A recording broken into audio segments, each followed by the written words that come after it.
Arrested for not wearing a mask. Let's talk about it.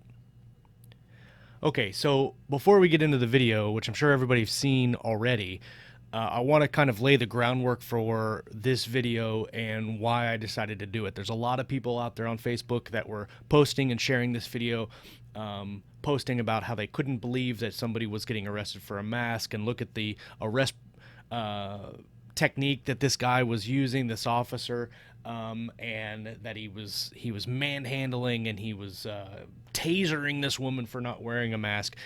All of that is untrue. I had an argument on Facebook on one of my posts the other day about context, and context seems to be the thing that everybody lacks and nobody wants to talk about.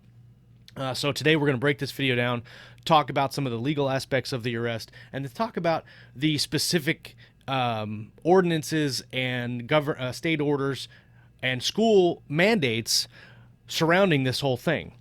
So again, before we get into this video, on August 11th, the assistant principal, Rob Rainage, I think is how you pronounce his last name, put out a video stating that the high school, and this incident took place in Logan High School in Ohio, that the Logan High School was going to adhere to all the state mandates and COVID restrictions and everything that the county health department put forward. They were going to abide by all of that.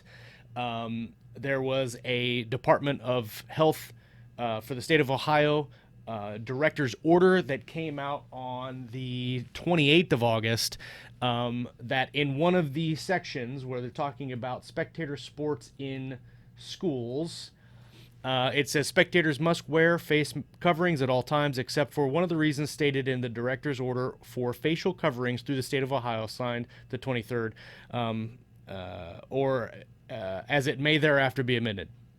So the order's exceptions include, but are not limited to, the individual is under 10, and I'm paraphrasing, I'm not reading the whole thing. The individual has a medical condition, including respiratory conditions, mental health conditions, or disabilities that contradict the wearing of facial coverings. The individual is communicating or seeking to communicate with someone who is hearing impaired or has another disability, where the ability to see the mouth is essential for communication. The individual is seated and actively consuming food or a beverage in a bar or restaurant, or facial coverings are prohibited by law or regulation. The individual is actively participating in broadcast communications. Those are 5 exceptions to this rule. And those are the only exceptions that I could find in the director's order mandating the use of masks in the state of Ohio. The high school is on record saying that they are going to adhere to all these regulations as a school entity. Now, we talk about the arrest and the authority that is derived from these orders and from the school rules. So I don't know the background of this officer. I don't know whether or not he's a SRO or just working a part-time.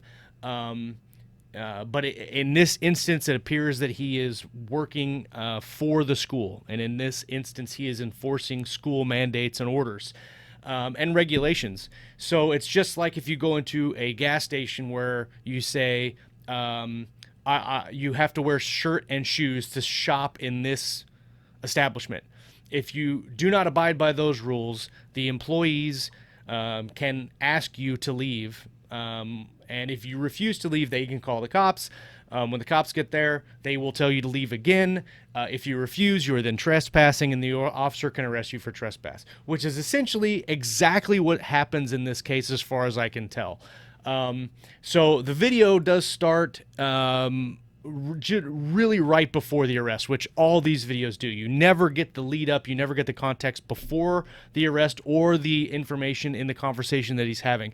You can see as the video starts that he's kind of in a relaxed posture, and then as he decides to make the arrest, his posture changes and he goes to make the arrest. So we're going to talk about it a little bit as the video plays, and then I'm going to stop it and kind of break down some other instances here. That being said, for everybody out there that's saying that this arrest was made because she wasn't wearing a mask, as far as the letter of the law is concerned, and as I see this video and interpret the law and also the authority of the police officer and the school to mandate this thing, he's not arresting her for wearing a mask. He is arresting her for trespass, because, like I said, you can't hear the conversation, but I can imagine, in 10 years of experience of doing this and seeing it done, I can imagine what this officer's trying to do. He's trying to tell this lady, hey, look, the school has a mandate to wear the mask, and you have to wear the mask. That is a requirement to be on school property, and she refuses. I imagine that while he's standing here talking with her, he's telling her, look, you need to wear the mask or I'm going to have to ask you to leave. And if she still continues to refuse, that becomes a trespass, and he can legally arrest and remove her from the property for which he is being paid for and charged to protect and enforce the mandates of the school. So when she refused to leave, obviously now there is arrest that has to be made, and he is going to make that arrest. Now, in the state of Kansas, and I'm sure it's the same in Ohio, once an officer has determined that he's going to make an arrest, he has no duty to withdraw from making that arrest just because the suspect fights. That is not an obligation of the officer to stop arresting if the suspect resists or fights. Also, we talk about use of force, and we'll talk about that a little bit. This woman is not just simply saying, I'm not going to jail. She is actively resisting.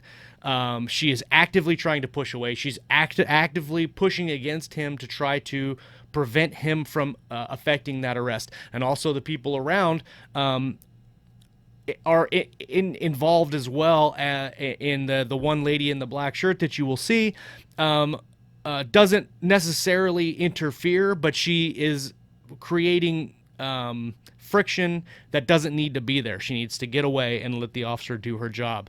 And one final point before we get into this: arrests are not pretty if the person doesn't want to go to jail. Like, there's no way that you can make an arrest on someone who's resisting arrest, actively resisting arrest, and have it look good. Whether you're tasing, whether you're body slamming, or arm bar or tripping or whatever the use of force tactic that you need to do to affect that arrest, it's never going to look pretty. And people don't like it when it doesn't look pretty. So you can see that people are kind of getting annoyed and frustrated with the arrest. All this could have been handled without this. It could have been solved without this confrontation. Either A, the woman would have put on her mask, and I assume that the officer would have just said thank you and left, or B, she could have just left peacefully, or C, not resisted arrest. This is where a lot of people get into the whole trouble with getting hurt or whatever, is when you start to resist arrest. If you don't think that this arrest was valid, or you think that this was a false arrest, take it to court and fight it in court. That's where you do it, not on the street where the incident is happening. Because somebody's going to get hurt. Inevitably, somebody is going to get hurt, whether it's the officer or the suspect. In this case, luckily, no one got hurt as far as I could tell. So let's break this video down a little bit.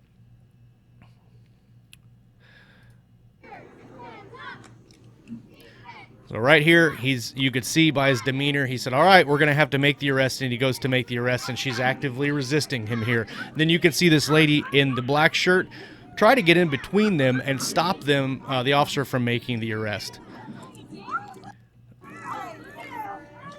She's actively resisting, actively pulling away. At 24 seconds, he orders her to put her hands behind her back, and she refuses, and she's still backing away and actively resisting, and the woman is still interfering.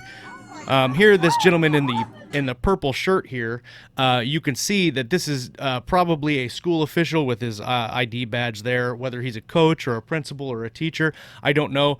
But he obviously approaches to supervise the situation. And in this case, he doesn't actually stop the officer. He watches the officer do his job. He doesn't interfere. He probably could have told the other female in black to back away, but he didn't. It is what it is. Like, you can't control everything. She says, you're not arresting me for nothing. Well, he is, because you're not listening to his order to leave or to put on your mask. It's not. He's trying to. Here's the thing with handcuffing someone. It's really hard to handcuff someone that doesn't want to be handcuffed without hurting them. I mean, he could look at the size of this guy. He could probably very easily pick this female up, slam her on the bleachers, put her in handcuffs, and carry her off. But he's trying not to hurt her, which is important here. That's why this arrest is so. Takes so long to get to completion, is because he's trying not to hurt her. He's trying just to get her in handcuffs, of which she's actively resisting. Sounds like she dropped a cell phone there. And here, almost a minute into the video, she's still actively resisting, and this lady is still interfering with the arrest.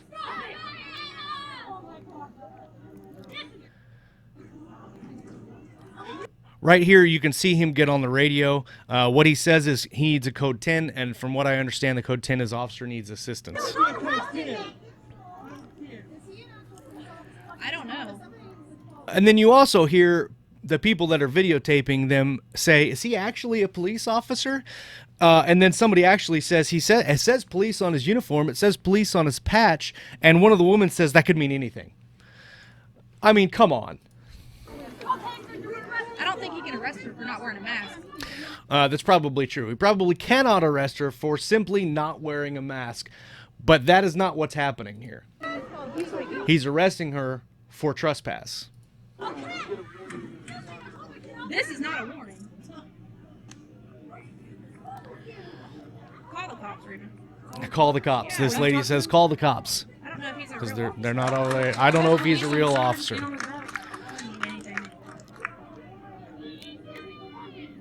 But he may be, Bridget.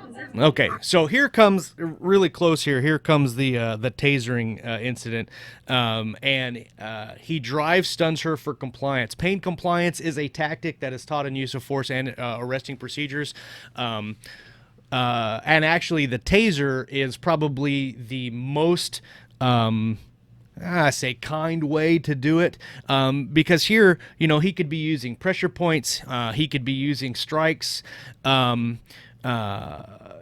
Obviously, in this situation, the bleacher actually makes it really hard to do this because of the differentiation in level to the ground. Like, he's uneven, he's stepping over the bleacher. There's not really any flat surface for him to just put her on the ground and arrest her. That being on the bleachers actually exacerbates this problem. And here he's tasing her. And you can see all these people stand up and get upset like they're going to do something. They sat around and watched this whole thing, and it didn't help the officer, but then they get upset when he tases her. What else is he supposed to do? He's doing his job. He's effecting a lawful arrest, and she is resisting him. Tase somebody over a mask. Tasing this lady over not wearing a mask. So, and this happened too, where I saw it on the news last night, and a whole bunch of people saying he's tasing her for not wearing a mask. No, he's not. Context: he is tasing her for resisting arrest. He is using pain compliance to legally effect this arrest, which is a use of force tactic that's taught across the nation and across the world. Mask.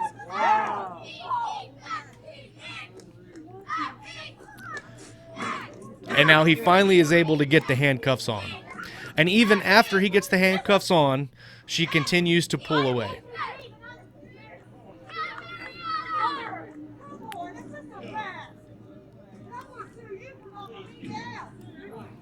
And she says, I think she says, I'm going to sue you for knocking me out. I'm not really, she could have said something different. That's what it sounded to me.